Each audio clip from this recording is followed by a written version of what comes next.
My father called me a beggar in front of 100 people at the hotel I paid for. His voice echoed off the marble walls while my mother sipped her champagne like nothing happened. My sister smirked the way she always does when she thinks she's won. But what they didn't realize was that every bill, every flower, every glass in that ballroom was charged to my company. I didn't shout. I didn't cry. I just walked out, opened my laptop, and started pulling the strings. Within an hour, the music stopped.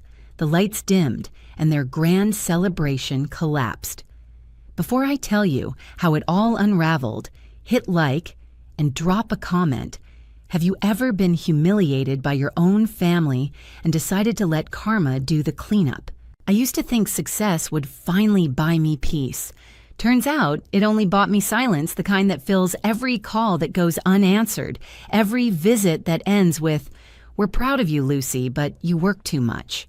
Growing up, I was the responsible one, the bill payer, the fixer. My sister Victoria was the pretty one, the one with the soft voice, the one who never lifted a finger but always got the praise. My parents used to joke that I was born 30 because even at 15 I was filing their taxes, calling insurance, managing overdue bills, while they planned another family vacation they couldn't afford. When I started Parker & Co., they called it a cute side business. 3 years later, when I paid off their mortgage, suddenly I was the financial backbone of the family. They said it like it was an honor, but it was a leash. Every emergency call, every "we just need a little help" tightened it. My mother's favorite phrase was, "We're family, Lucy. Family helps family." I believed her until the day she used my card to pay for Victoria's engagement ring. I confronted her and she smiled that slow, pitying smile. "You make so much, sweetheart. Why count every dollar?"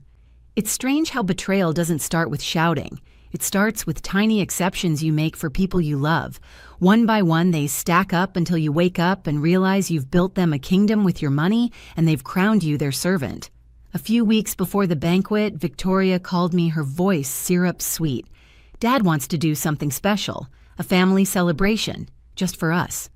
She said it like an invitation to belong. I didn't know I was funding the show. When the first invoices came through my office, I assumed it was a mistake. My assistant asked if we'd started sponsoring private events now. The contract said Parker Family Gala. Vendor name my father. Payment source my business card on file. I should have canceled it then. I didn't. Some pathetic part of me wanted to see if maybe just this once they'd thank me. Instead, that night I got my answer. Not a thank you. Not even acknowledgement. Just one sentence. Get this beggar out, and the realization that I'd spent years financing my own humiliation. That was the night something inside me snapped. Not loud, not visible, but clean, final. When I got home that night, I didn't cry. I didn't scream. I just sat in the dark staring at the reflection of the city lights on my window, trying to understand how a family could spend your money and still call you a beggar. The silence felt heavier than anger. It was the sound of something ending. By morning, the noise started. First my mother, Lucy. "You know your father didn't mean it. He was just overwhelmed. Overwhelmed by what? The fact that I existed without owing him an explanation I didn't answer." Then came Victoria. "We can talk about this later, but right now the hotel's saying the payment didn't go through. Could you check that, check that?" Not "how are you?" Not "I'm sorry." Just fix it. That was when I logged into the business account. The numbers stared back, 6 figures in transactions tagged family event. I traced everyone, every signature, every clause, all under my LLC, my logo, my liability. The moment I saw my own name on the catering contract, I smiled. Not out of pride, out of clarity. I didn't rage, I revoked. Payments canceled, authorizations voided, flights reversed. By the time they realized what was happening, their family gala had turned into a logistical collapse. The hotel couldn't release rooms. The caterer pulled out. The DJ refused to show. And somewhere between those frantic calls, Jared showed up at my door. He was sweating through his dress shirt, face red. "Lucy, you have to fix this. They're panicking." I leaned against the doorway, arms folded. I didn't break anything. He blinked. "You canceled everything." "No," I said quietly. "I just stopped paying for what wasn't mine." He looked at me like I was speaking another language. "They're your parents." "And I'm their bank," I replied. "Except this bank just closed its accounts." He threatened lawyers, lawsuits, public embarrassment. I just smiled. "Good. Then we'll need receipts." The truth hit him a second too late. He realized I had them all. Every transfer, every signature, every careless message asking for just a bit more. He backed away like he'd seen a ghost. When the door clicked shut, I finally exhaled. My hands trembled, not from fear, but from the rush of taking back control. I walked straight to my office, unlocked a drawer, and pulled out a folder labeled Contingency. Inside were copies of every financial favor I'd ever done for them, organized, notarized, dated. Proof that my generosity had been methodical. That night, I didn't sleep. I replayed my father's words in my head over and over until they lost their power. "Get this beggar out." Beggar. The word that once burned now sounded ridiculous. Because beggars don't fund banquets.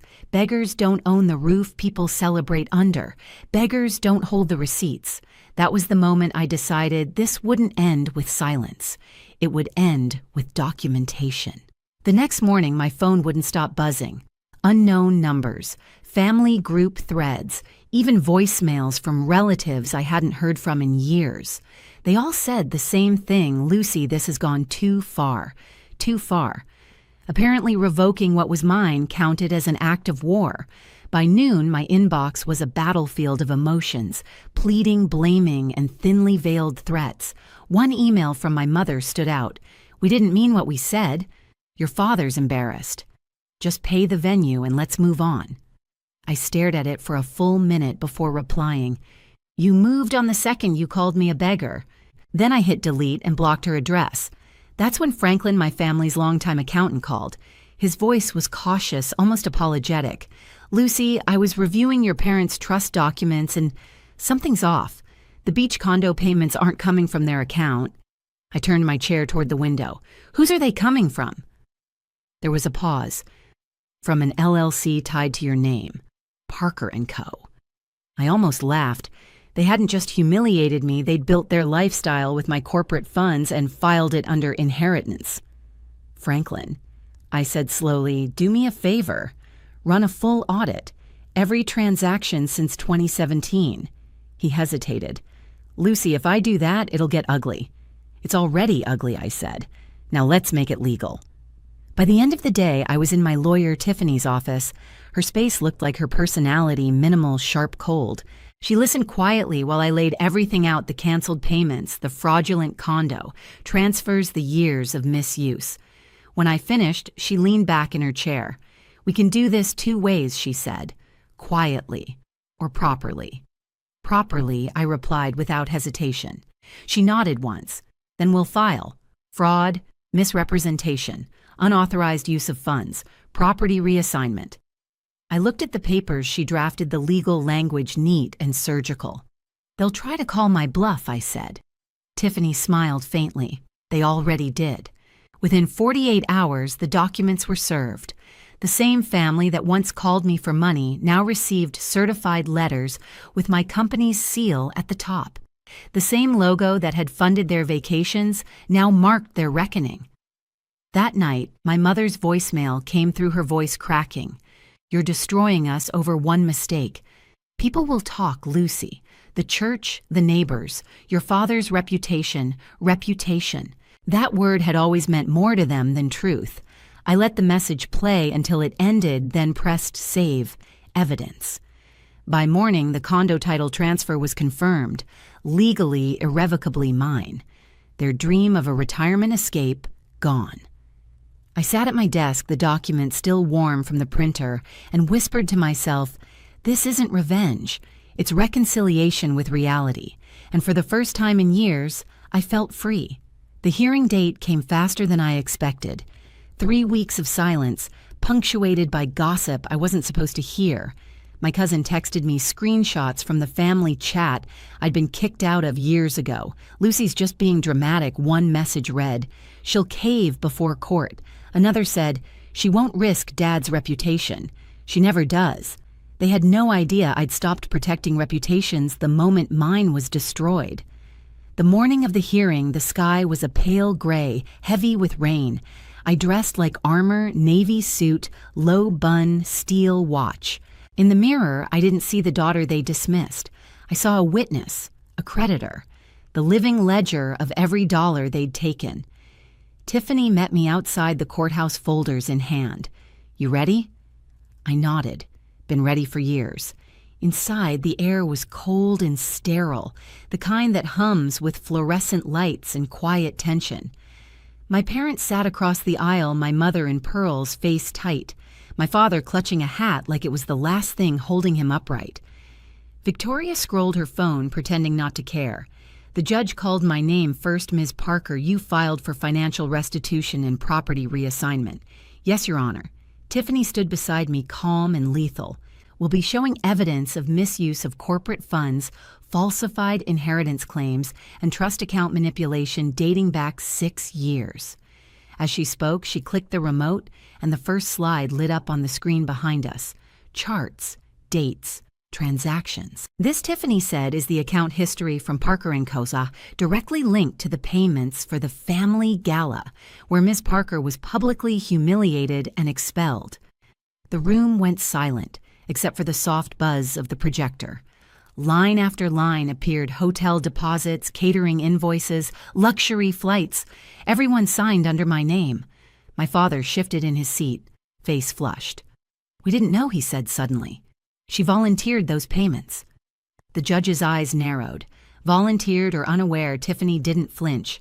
"Your Honor, we also have documentation showing that the Parkers claimed ownership of a beach property, purchased entirely under my client's company. They declared it as inheritance on their taxes." The next slide appeared: the condo deed, my logo, my digital signature. My mother's hand shot to her mouth. "Lucy, we can talk about this." Tiffany cut in, her voice smooth. "No, Mrs. Parker. We'll talk about this here on record." For the next 40 minutes, she laid everything bare. The bank transfers labeled urgent family repairs that turned out to be a kitchen remodel for Victoria.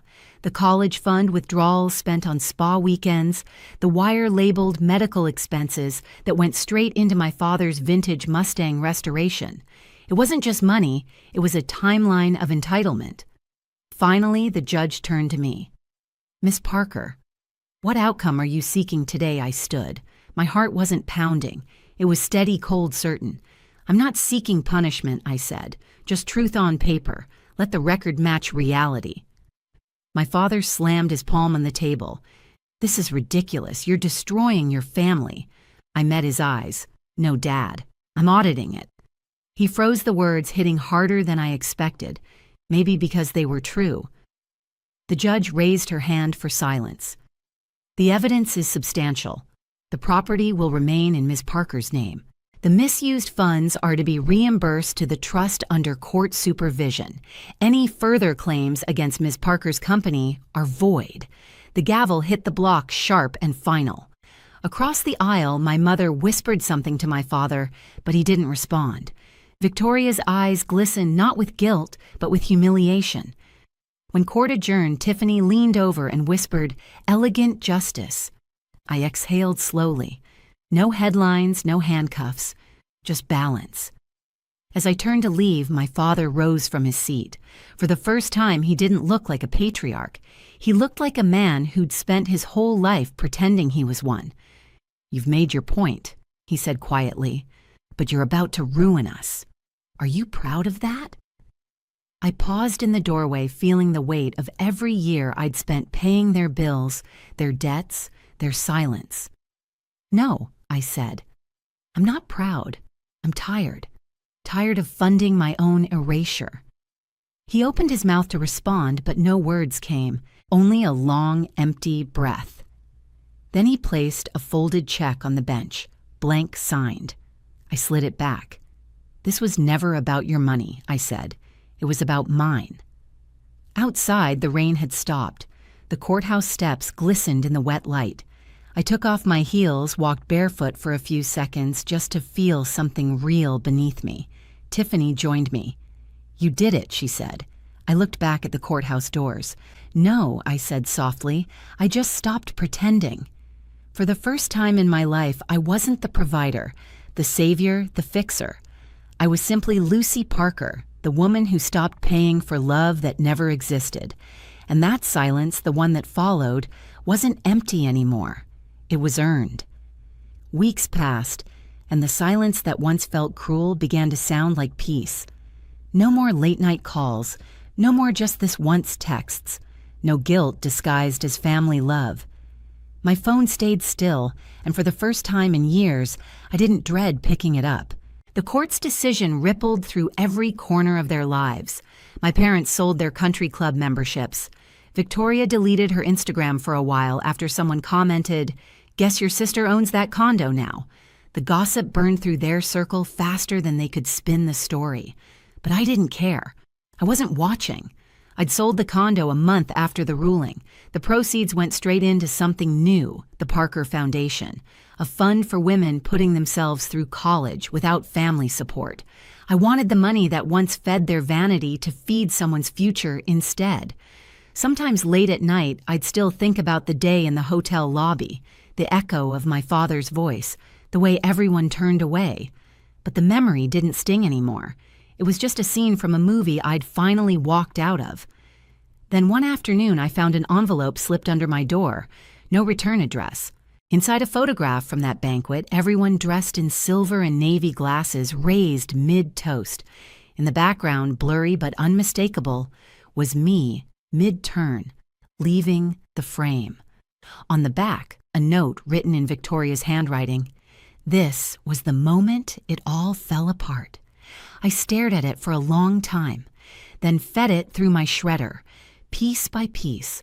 What fell apart wasn't family, it was illusion. The illusion that love requires sacrifice from only one side. When the last strip of paper disappeared, I felt something like relief. Not triumph, not revenge, just quiet. And in that quiet, I realized I hadn't lost a family. I'd freed myself from financing one. Family isn't supposed to feel like debt you can never finish paying. Sometimes the only way to heal is to stop handing out second chances disguised as help. I didn't ruin my family, I just ended their overdraft. And in that space, I built something better. Boundaries, peace, and a future that finally belongs to me.